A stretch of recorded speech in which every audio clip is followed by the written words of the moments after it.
Around 4.5 months ago, I sat on this couch and did my very first vlog with my mum. It was the first day of treatment for my chemotherapy. Today I'm back on the couch, but I'm celebrating because today I finished my 6th and final round of chemo.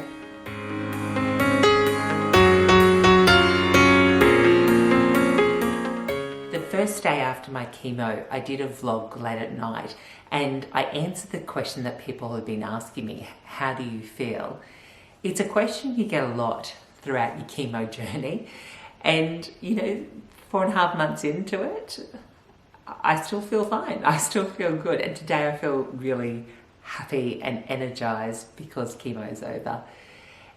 And if that's the worst of it, if chemo is the worst part of my treatment, then the rest is just going to be a breeze. I really feel like it's going to be downhill from here. But I just wanted to share my happiness, excitement that chemo is done. It's a great feeling. Definitely time, I think, for a happy day.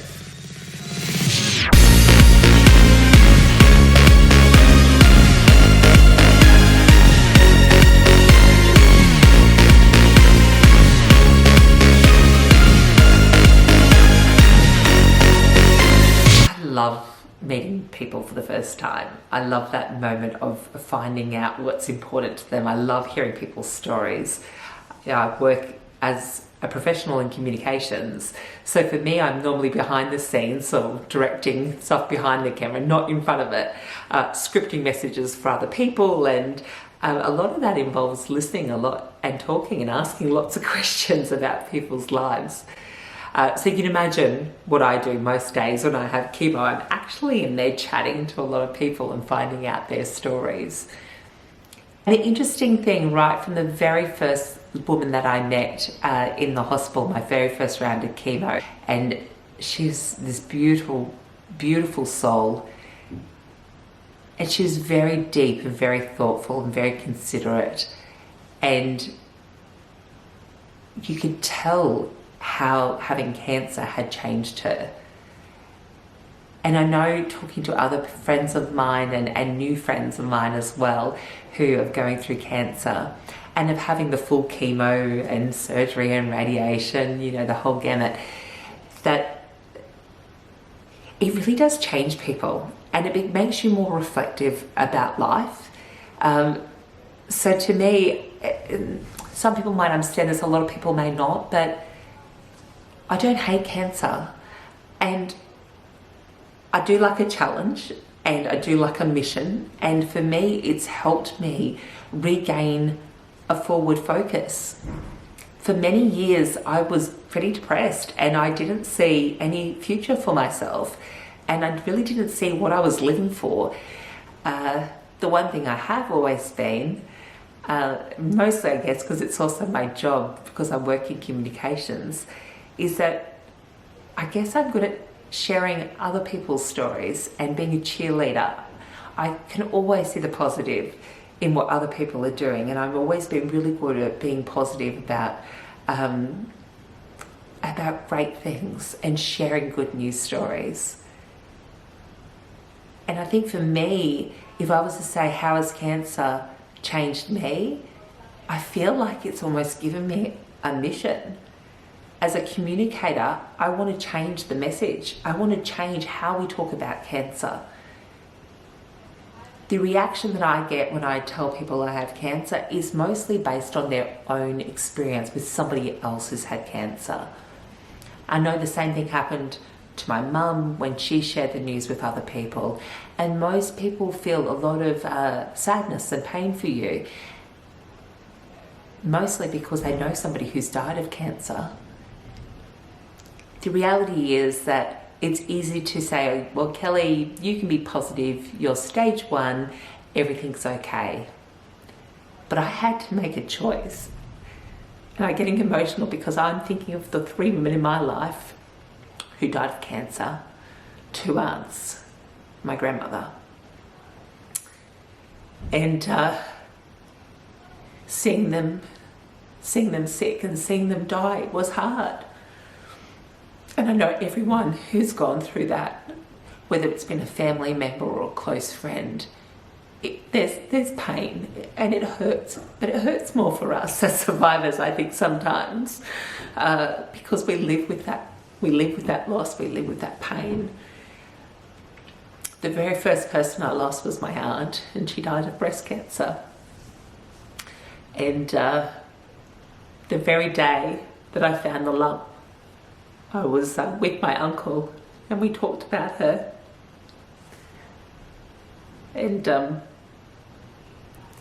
we both teared up. And that was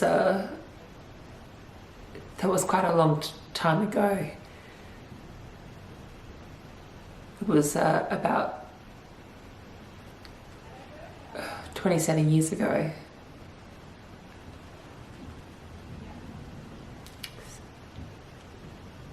That she died, and it still makes me sad.